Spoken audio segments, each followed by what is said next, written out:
my friends. So it's my first stream live. And today, a cardiologist thanked me for experiencing something beautiful. I'm hearing my echo. Let me turn it off. Okay, so hey, you need to go with it. So I was saying that a cardiologist thanked me because she experienced something beautiful. And, I've been diagnosed with an aggressive non-Hodgkin lymphoma, diffuse cell B.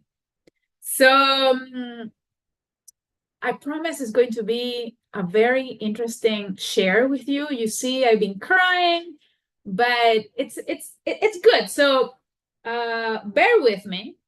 Get a coffee. See you got this mug. Get a coffee, get some snacks. It's going to be emotional and interesting. So I wanted first to give a shout out to my friend Clay Green. He's also a high performance coach. He taught me a while ago while I was going through another big challenge, which was leaving a toxic relationship,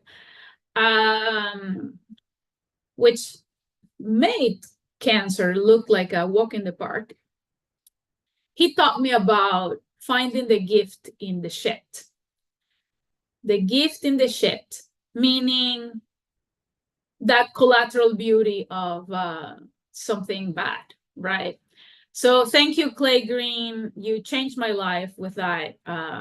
Because he used to say, if you're looking at the shit, if you're looking at the poop, you're doing it wrong, right? Meaning you're focusing on your fears. If it doesn't feel good, you're doing it wrong. So Clay taught me this, and many other mentors have taught me this. So the quality of your life is dictated by the focus of your attention. And I could be focusing right now on the doom and gloom of my current situation, which is pretty aggressive. And let's be very pragmatic and stoic here, but there is like a 50% survival rate. So I could be focusing on that, on the doom and gloom of that situation, but that would not be good for my emotional state, right? And I prefer to do what the late Sean Stephenson taught us, which focusing on the beauty around me, the collateral beauty. This is what I'm talking about today, the collateral beauty of what I'm going through, right? Growing through this challenge. And it's an accelerated character building experience. So I'm going to share this framework that also changed my life, and is if you are focusing on the Fed, you have the recipe for misery. And the Fed means focusing on what you don't want, so the fears, focusing on what you don't have, which is envy, and focusing on what you dislike. So dislikes, this is the Fed stands for that. So going back to why I started this video, why did the cardiologist thank me for experiencing something beautiful? And why in the first place am I visiting our cardiologist today? Because on the 25th, I'm doing this R-CHOP chemotherapy, which is very aggressive, and it can cause damage to your heart. So basically, I have to be and to your lungs. So I saw a pneumologist and a cardiologist. Basically, I am visiting all the departments of this clinic here in Lugano. So when I'm there, of course, they have to draw blood, and I'm already very difficult with my veins. So I already say, well, let me put some relaxing music because I'm very difficult with my veins and my body relives the trauma of what it's been through. Not only with this cancer, but also with the first cancer, because this is a second one that has nothing to do with the first one. So anyway, and if you think about it, there's always that solemnity and sterile environment at hospitals. You know, like people are dressed in white, and I arrived there dressed in hot pink, as you see me right now. And I say relaxing music. And then, of course, I put the song Born to Be Alive, you know, the disco version. Born to Be Alive, right? And I'm like, so the guy looks at me and says, is this relaxing music for you? And I'm, what's not to be relaxed about, you know, knowing that you're born to be alive. And so that's how that started. So we're laughing, no problem drawing blood. There was a good emotional vibration, which relaxes my veins and relaxes the guy. And when everything is going good, things happen, things flow. So I just broke the walls down. So that was the nurse, right? He was a guy, and then the doctor walks in, a female cardiologist, and of course we are there listening to Born to Be Alive, and she looks puzzled, like she asks, like, "What's going on?" And so I immediately, because I see her face, I say, I just put this on because I'm usually difficult with veins, and we're just having a good experience here. So she's like, okay. So it was very, very interesting. Then, you know, songs like I'm Still Standing from Elton John and Staying Alive and Love to Love. So it was like a disco morning, and they had to do several exams, echography of the heart and EKG and all of those fun things. So we're talking like I broke really brought down the walls of solemnity there. And like I even asked her about this drawing that she had on her wall, which clearly was done by a kid. So while they were drawing the blood, I said, well, tell me also about this drawing. So that relaxed me. So everything fine. And then, of course, it comes the moment where she has to do the ecography to my heart. And she gets a little bit scared because I start crying.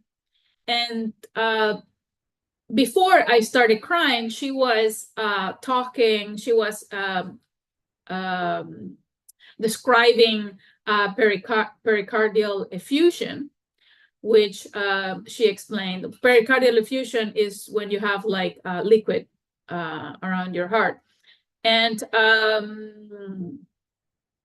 she says it was just physiological, but of course it is, you have to acknowledge it, because when you do chemo, it can cause damage to your heart. So in this case, I'm going to be monitored at every round of chemo, so they know that if there is a potential damage, they're going to maybe scale down that medicine.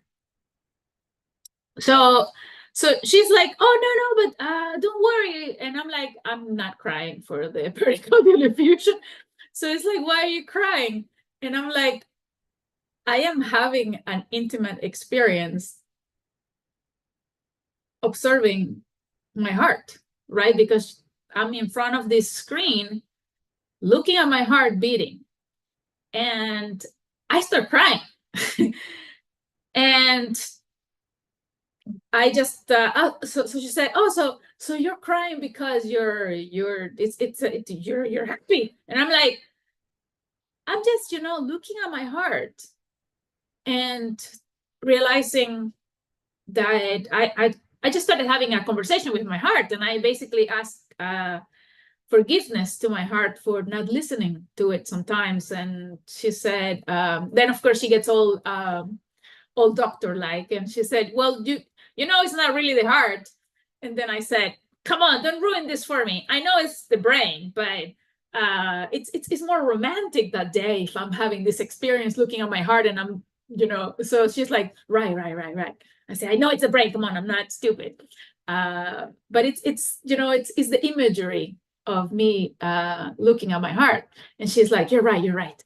So then I start telling her that, well, she's conducting all the exams. I just start telling her that I woke up already a little emotional because this morning when I woke up, I start telling my partner, it was a very funny, I was crying my eyes out, but it was a very funny conversation because basically I'm telling him, damn you,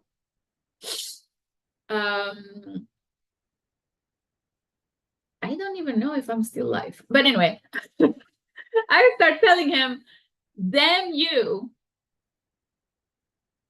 you have created an attachment for life. Now I have an attachment for life. And why am I saying this?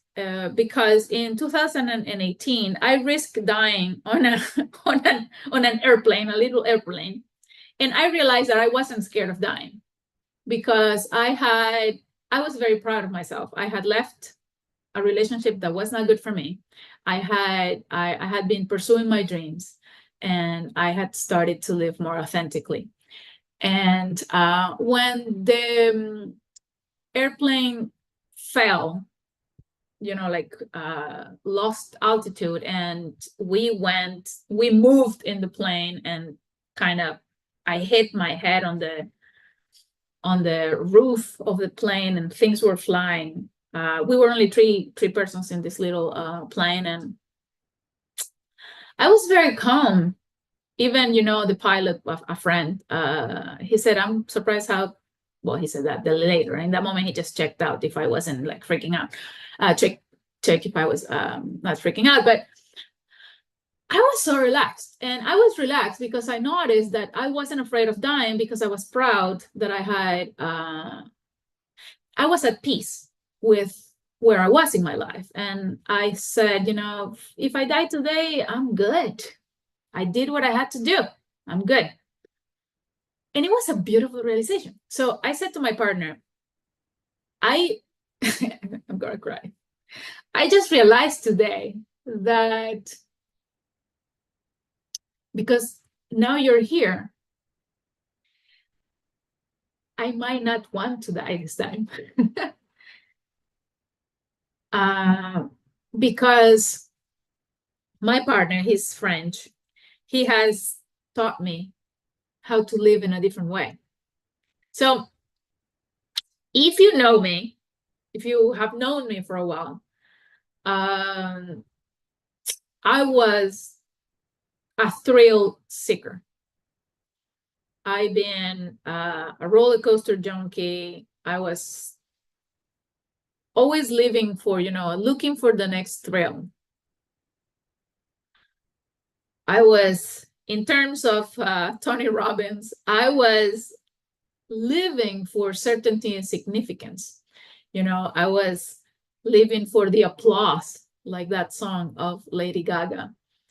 And now I am living for love and connection and growth and contribution. You know, those are the 6 human needs, according to Tony Robbins.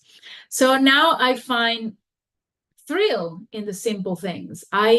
In the flowers, in observing nature and creation, right? And this is partly due to my partner, because he really knows how to live, and he has taught me to slow down, you know, to slow time, in savoring the moments and being in the present, in the here and now, and being where you are, right? And he makes me appreciate things that I basically didn't even see before. So now I find thrill in my routine. I find thrill in my routine and in the small things. And it's incredibly liberating, because sometimes we believe that it's this long, complicated process before we can be happy.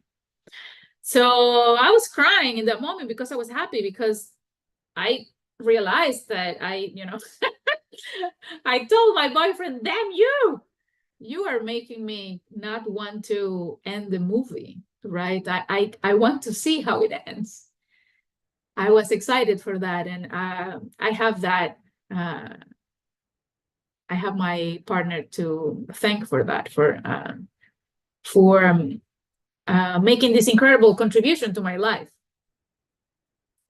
to help me slow time and live in the moment and being happy with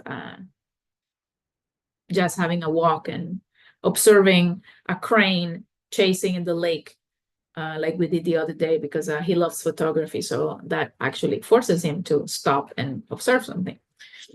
So I'm there in the cardiologist, telling her this. I was also telling her this story. So she also tells me about her husband and how she's German and she lives very fast paced and everything. And also the husband tells her to slow down. And it's beautiful how we attract an opposite, right? So I'm there having this human experience, and so she says, so you're happy? And I said, extremely. I am crying right now, not because I risk dying, but because I am truly living, right? So it was beautiful. And that's what it's known as mortality motivation, right? The clock is ticking, and every moment, every action matters. And of course, it's a little ironic that we have to experience mortality to realize this. But make no mistake, everything matters. You matter. Your dreams matter. Every encounter you make, you can change your life just by your energy. So, my friends, I see you, I hear you, I appreciate you, and I honor you. Thank you for listening to this first video. I'm going to start sharing more raw and authentically about my journey, and I hope that serves you. And I hope I didn't totally ruin this video. I don't even know if I'm live. So thank you for being here. I'll see you.